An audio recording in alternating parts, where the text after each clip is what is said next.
Hi குட்டி சுட்டீஸ், மறுபடியும் உங்களை மீட் பண்றதுல எனக்கு ரொம்ப ரொம்ப ஹாப்பி. நம்ம ஔவையார் பாட்டி ஒரு வேர்ல்ட் டிராவலர்னு நமக்கு தெரியும். ஆனா ஒரு மனுஷனால எவ்வளவு தூரம் தான் நடக்க முடியும், எவ்வளவு காலம்தான் உயிர் வாழ முடியும்? அங்கதான் ஒரு பெரிய மேஜிக் ட்விஸ்ட் நடந்தது. அந்த காலத்துல அதியமான்னு ஒரு பெரிய ராஜா இருந்தாரு. அவர் ஔவையார் பாட்டி மேல ரொம்ப ரெஸ்பெக்ட் வச்சிருந்தாரு. ஒரு நாள் அவரோட நாட்டுல இருக்கிற ஒரு மிக உயர்ந்த மலை உச்சியில பல வருஷத்துக்கு ஒரு முறை மட்டும் காய்க்கிற ஒரு அபூர்வமான கருநெல்லிக்கனி அவருக்கு கிடைச்சது. அந்த பழத்தோட ஸ்பெஷாலிட்டி என்ன தெரியுமா? அதை சாப்பிடுறவங்களுக்கு நோயே வராது. இது ஒரு சூப்பர் இம்யூனிட்டி பூஸ்டர். அது மட்டும் இல்ல, அவங்க ரொம்ப ரொம்ப வருஷம் ஆரோக்கியமா உயிர் வாழலாம். அதாவது மத்தவங்க வயசாகி இறந்து போறப்ப கூட இவங்க ரொம்ப யங்கா ஹெல்த்தியா இருப்பாங்க. அதியமான் நினைச்சிருந்தா அந்த பழத்தை அவரே சாப்பிட்டு ரொம்ப வருஷம் ராஜாவா இருந்திருக்கலாம். ஆனா அதியமான் அங்கதான் ஒரு ரியல் ஹீரோவா மாறினாரு. அவர் என்ன பண்ணாரு தெரியுமா? அவர் நேரா பாட்டி கிட்ட ஓடி போய், பாட்டி இதோ இந்த நெல்லிக்காய சாப்பிடுங்கன்னு கொடுத்தாரு.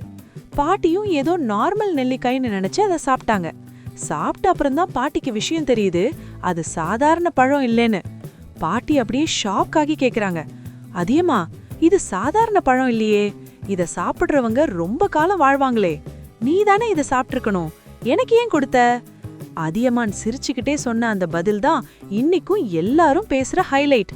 பாட்டி, நான் ஒரு ராஜா, நான் இருக்கிற வரைக்கும் தான் மக்கள் என்ன கொண்டாடுவாங்க. நான் போனதும் வேறொரு ராஜா வருவாரு.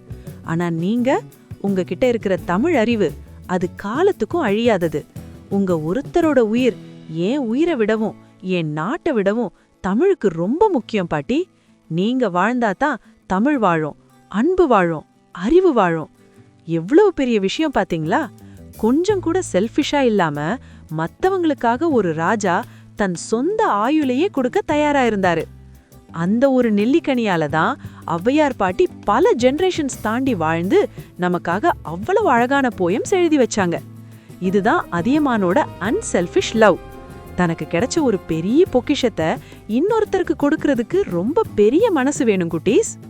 அதியமான் ஒரு ராஜாவா மட்டும் இல்லாம ஒரு பெரிய வள்ளலாவும் தியாகியாவும் இருந்ததுனால தான் இன்னைக்கும் நாம அவரை பத்தி பேசிட்டு இருக்கோம்.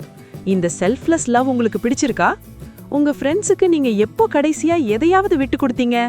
அதை மறக்காம கமெண்ட்ல சொல்லுங்க. அடுத்த வீடியோல இன்னும் ஒரு சூப்பர் ஸ்டோரியோட உங்களை மீட் பண்றேன். Stay tuned.